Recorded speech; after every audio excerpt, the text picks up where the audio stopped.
We are entering into an age of communities. It's not corporations that hold the power, but communities. It's a wholesale change in how the world works. And this is going to be driven by token economics. And whether it was Elon Musk, whether it's Cathie Wood, whether it's Chamath, whether it's Mark Cuban, people are starting to understand the power of communities and the communities that they can build around themselves and their businesses. And it is immensely powerful. And tokens drive communities because they create the right behavioral structures. This is over my head, Raoul, so you can definitely pass on this question. But the first question that we got was from William H. He uses the term algorand. That's the part that, I clearly have no idea what it's about. But his question was, and feel free to just pass, is view on proof of work versus proof of stake. And then he says, in parentheses, or pure proof of stake with algorand. That's where I'm just like, I have no idea what the guy's talking about. I'm not that guy. I'm not that guy. I'm not the guy who really has an interest in all the intricacies of each protocol versus each other. That's not my bet. My bet is the whole space. My bet is pressing the bets on the winners, which is Ethereum right now and Bitcoin. And I have a basket in the space to give me broad exposure to many of the other tokens. But I'm starting to take more significant bets myself, macro bets around community tokens, exchanges, metaverse, and some of these narratives that people on Real Vision have seen me explore. And I've started to realize how big these are and how relatively cheap they are as potential future large networks. And therefore, the tokens are probably underpriced to me. Okay, fair enough. And, I think that works for me.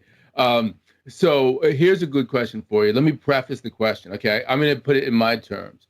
Earlier in the conversation here, you were talking about stimulus. You were talking about Biden, the fact that he wants to get reelected. They're going to put more stimulus on in order to make that happen.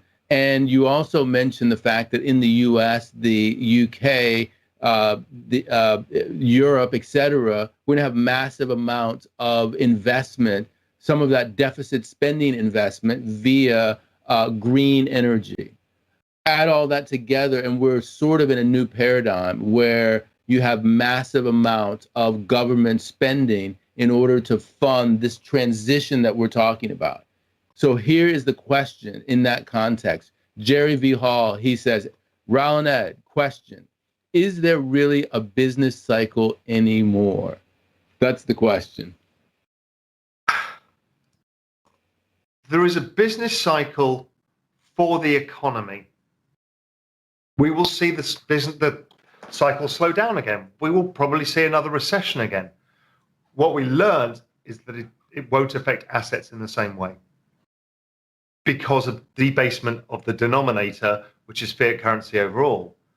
Now, in fiat currency, in Fed balance sheet terms, for example, the markets can go down or trade sideways. But in nominal terms, they're probably unlikely to do that. So looking for that extended 18-month bear market that comes with a recession? No. Can we see a period of time where the markets go sideways for a year or two? Yes. But the economic slowdown plus a extended decline in markets is now currently near impossible, which is bizarre.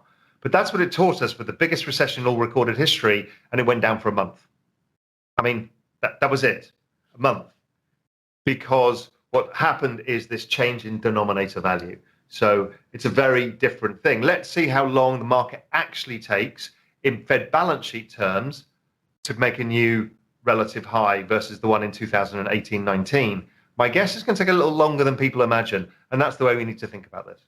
So let's play devil's advocate here. Let's talk about the Lehman moment, okay? Because the way I'm looking at the Lehman moment is that at some point in time, we had Northern Rock, the Bank of England guy. He was like, I'm not going to bail these guys out.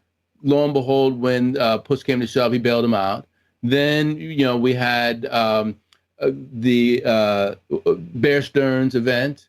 They bailed them out, gave it basically for free almost to J.P. Morgan Chase, and then finally Lehman. No, then we had Fannie and Freddie, and then people were like, how many companies are you going to bail out? So the Fed said, you know what? The Feds put we're going to let this company go bust, and then all hell broke loose, and we had the great financial crisis. Some people postulate if they hadn't have let Lehman go bust, we never would have had the great financial crisis. So my question to you, devil's advocate, was why isn't it true that we could get another Lehman at some point in time? The Fed say that's enough. We're not going to provide because the put. Global debt has doubled since that moment, right? So what happens is the outcomes are even worse. It was staggeringly bad then if we lost the financial system. It was catastrophic if we lost Europe in 2012. But since then, global debt has doubled. So first corporate debt doubled, or more than doubled, and now government debts have doubled. It's only household debts that haven't gone up exponentially. So should anything like that happen, that's the end of everything, right? Because the risks get bigger and bigger and bigger. And this is what people focus on, the end game.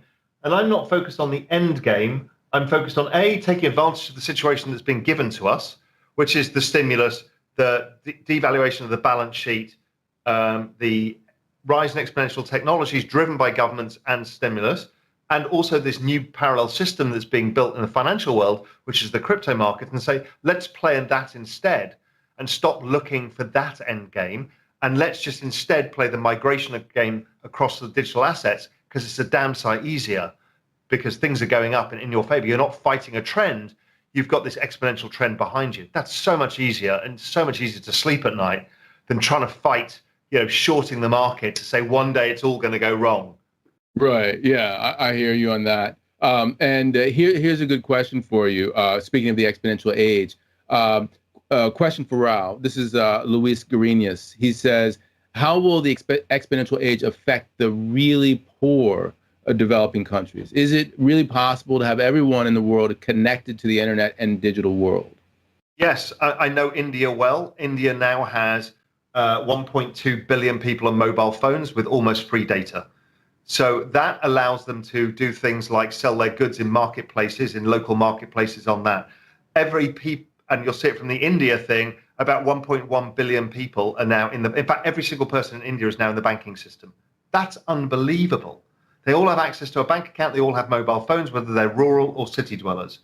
So what that gives you is access to credit. They're building out a DeFi layer. The DeFi layer allows for credit access to smaller people and smaller businesses. That's a game changer. They're offering credit, so credit cards, and that's the interview with those guys at Simple, who I spoke to, the Indian guys. What they're doing, absolutely groundbreaking. I mean, they're building out a business where you essentially have a modern age credit card, which is some sort of digital wallet built on the back of India's new payments architecture. And you get to settle your bills every 2 weeks or 1 month, like you would with your credit card, for zero interest. It's 25% interest in the United States for a credit card right now. This is zero interest, and it's cheaper for the merchants. This is the kind of thing that changes lives in third world. Remittances, payments, direct subsidies from governments without a middleman stealing it when it goes to the office, and the guy at the town hall taking the money gets rid of the corruption.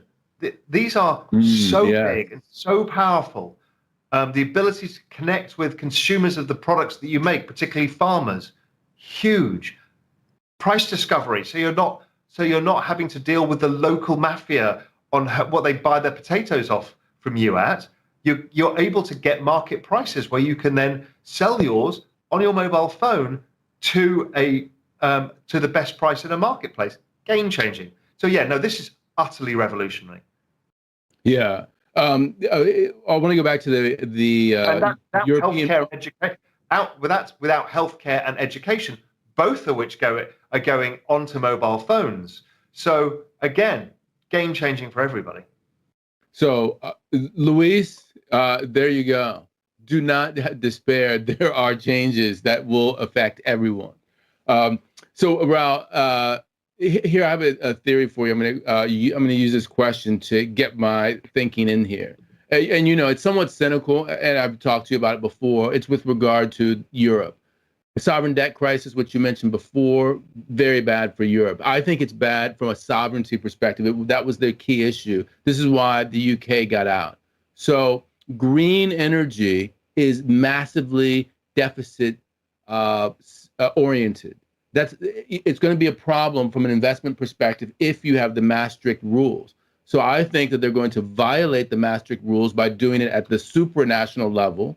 And the three reasons that they're going to do it are: one, it removes the deficit issue as an area of potential conflict regarding sovereignty. Two, it locks in chronic debtor governments within the euro area because of the desire to benefit from EU-wide largesse. And then three, it creates the need for EU-wide financing.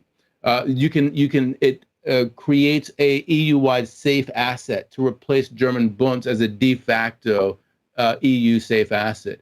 And so that gives competition to the US dollar.